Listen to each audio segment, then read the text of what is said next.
Assalamualaikum warahmatullahi wabarakatuh.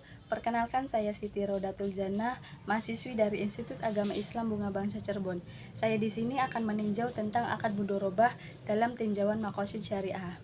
Akad mudharabah merupakan salah satu produk pembiayaan yang disalurkan oleh perbankan syariah, seperti yang disebutkan dalam Undang-Undang Nomor 21 Tahun 2008 tentang Perbankan Syariah.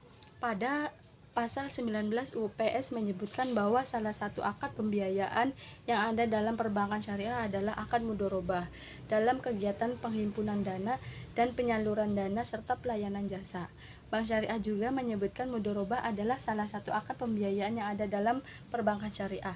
Akad mudharabah adalah akad antara pemilik modal dengan pengelola modal dengan ketentuan bahwa keuntungan dua belah pihak sesuai dengan kesepakatan. Dalam pembiayaan mudharabah, pemilik dana syahibul mal membiayai sepenuhnya suatu usaha, sedangkan nasabah bertindak sebagai pengelola usaha atau mudharib. Pada prinsipnya atau akad mudharabah diperbolehkan dalam agama Islam karena untuk saling membantu antar pemilik modal dengan pakar dalam mengelola modal. Dalam sejarah Islam, banyak pemilik modal yang tidak memiliki keahlian dalam mengelola uang. Sementara itu, banyak pula para pakar dalam perdagangan yang tidak memiliki modal untuk berdagang. Oleh karena itu, atas dasar saling tolong-menolong, Islam memberikan kesempatan untuk saling bekerja sama antara pemilik modal dengan orang yang termodal dan memproduktifkan modal itu.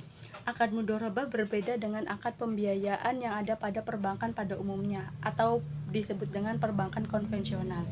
Perbankan konvensional pada umumnya menawarkan pembiayaan dengan menentukan suku bunga tertentu dan pengambilan modal telah digunakan mudharib dalam jangka waktu tertentu. Namun akad mudharabah tidak menentukan suatu suku bunga tertentu pada mudharib yang menggunakan pembiayaan mudharabah, melainkan menyajikan mudharib memberikan sebagai bagi hasil dari keuntungan yang diperoleh mudharib. Pembiayaan mudharabah pada dasarnya diperuntukkan untuk jenis usaha tertentu atau bisnis tertentu. Di sini juga ada jenis-jenis akad mudharabah. Yang pertama ada akad mudharabah mutalaqoh, adalah mudharabah di mana pemilik dananya memberikan kebebasan pada pengelola dana dalam pengelolaan investasinya. Mudharabah ini disebut juga investasi tidak terikat.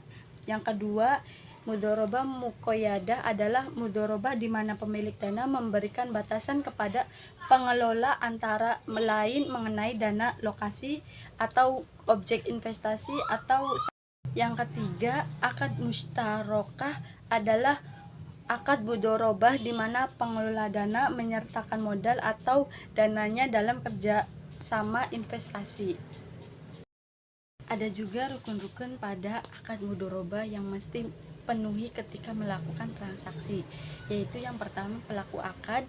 Suatu syahibul mal atau pemodal adalah pihak yang memiliki modal tetapi tidak bisa berbisnis, dan mudharib adalah pengelola yang pandai berbisnis tetapi tidak memiliki modal.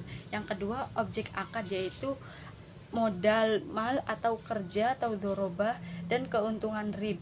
Dan yang ketiga ada sigah, yaitu ijab kabul. Oleh karena itu, syarat-syarat yang khusus dikabulkan dalam akad mudharabah adalah syarat modal dan keuntungan. Dan ini syarat modal yaitu yang pertama, modal harus berupa uang. Yang kedua, harus jelas dan ketahui jumlahnya. Yang ketiga, modal harus tunai bukan hutang. Dan yang keempat, modal harus diserahkan kepada mitra kerja. Kesimpulannya, akad mudharabah merupakan perjanjian antara dua belah pihak, yaitu pemilik modal, penyerahan kepada orang yang akan menerima dana tersebut untuk menggunakan usaha atau bisnis atau investasi dan lain-lain. Tujuan agar penerimaan modal tersebut digunakan sebagaimana semestinya dan keuntungan dapat dibagi bersama sesuai dengan kesepakatan atau perjanjian pada saat akad. Adapun rukun dan syarat yaitu akad mudharabah. Sekian dari saya, kurang lebihnya mohon maaf. Wabillahi taufiq. Baik, sebelumnya terima kasih. Mohon maaf jika ada kekurangan karena kesempurnaan datang dari Allah dan